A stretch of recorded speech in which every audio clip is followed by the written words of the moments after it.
राम राम दोस्तों और मेरी माताएं बहनें, आशा है कि आप सभी के ऊपर बाबा नीम करोली जी की अपार कृपा होगी। आपके घर परिवार में सभी कुशल मंगल हो, यही मेरी प्रार्थना, यही मेरी अर्जी है। महाप्रभु श्री राम जी से, गणेश भगवान जी, सर्वप्रथम पूज्य मेरे बाबा नीम करोली जी, मेरे हनुमान बजरंग बली जी, जो भी मेरा भाई मेरी माताएं बहनें आपकी महिमा देखते हैं, उनके ऊपर तुरंत कृपा करो, उनके सभी कष्ट हरो भगवान। जय श्री राम, जय बाबा नीम करोली महाराज जी, जय हनुमान जी की। दोस्तों और मेरी माताएं बहनें, आज मैं आपको बाबा नीम करोली जी की एक और विचित्र महिमा का वर्णन करता हूँ।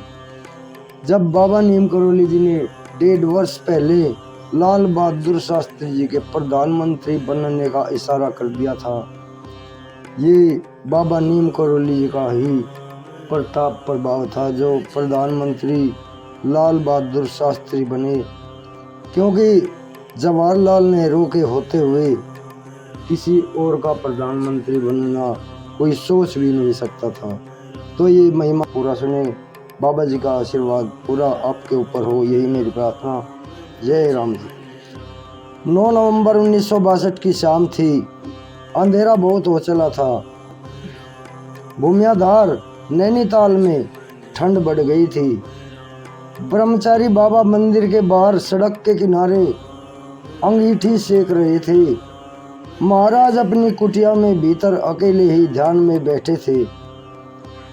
उस समय एक दुबला पतला आदमी, जिसके हाथ पैर दोनों टेढ़े थे, सिर में लंबी लंबी जटाएं थी और चिथड़े पहने हुए था,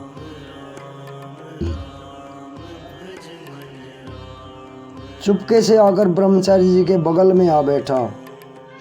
आप इस नवागंतुक को गौर से देख ही रहे थे, इतने में महाराज जी ने अंदर से आवाज लगाई, आ गए हो, आ गए हो। ये चिल्लाते हुए वे भीतर से दौड़ते हुए आए और उस अंगीठी के पास बैठ गए। ब्रह्मचारी जी बाबा जी की सेवा में थे, इस कारण उठकर पास खड़े हो गए। बाबा आगंतुक से बोले, कहाँ से आया है और कहाँ जा रहा है? उसने उत्तर दिया, पीलीभीत से आया हूँ और मेरठ जा रहा हूँ। ब्रह्मचारी मन ही मन सोचने लगे, पीलीभीत से मेरठ सीधे न जाकर यह भूमियाधार क्यों आया है? इतने में बाबा ने उससे पूछा, क्या काम है? उसने कहा, लाल बहादुर शास्त्री को प्रधानमंत्री बनाना है।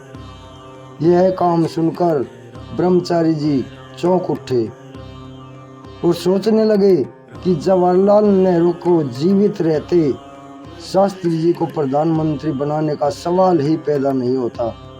तदनंतर बाबा ने एक एक कर उससे अपने सभी भक्तों के बारे में पूछना आरंभ कर दिया।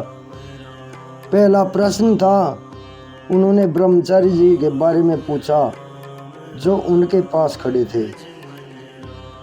वह बोला, ब्रह्मचारी सन्यासियों का गुरु है।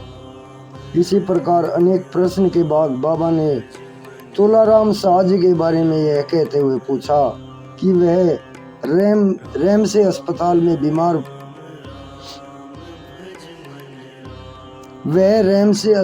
में बीमार है, उसका क्या होगा?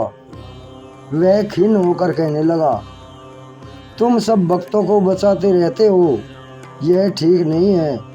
वह आज से 7वें दिन अवश्य चल बसेगा। बाबा तुरंत उठकर अपनी कुटिया में चले गए और उसने अपनी राह पकड़ी और देखते ही देखते थोड़ी दूर जाकर वो अदृश्य हो गया। इस घटना के ठीक 7वें दिन 16 नवंबर 1962 के दिन तुलाराम जी का शरीर शांत हो गया।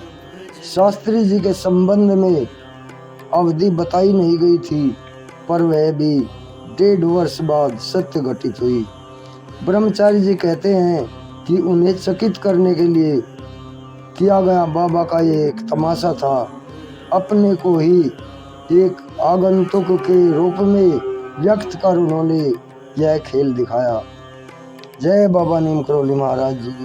दोस्तों, आपकी समझ में आया होगा कि बाबा जी ने कैसे अपने को ही एक दूसरे रूप में प्रतिष्ठित करके दूसरा रूप धारण करके अपनी सारी लीलाएं खेल दी और ब्रह्मचारी जी को पता नहीं चलने दिया कि वे बाबा ही हैं। दोस्तों आगे भी शेयर करिए और चैनल को सब्सक्राइब कर लिया अगर आपने नहीं किया है। आपका भाई सत्येंद्र आपके लिए सदैव बाबा जी की प्रार्थना करता रहेगा। जय श्री राम, जय बाबा नीम करोली महाराज जी।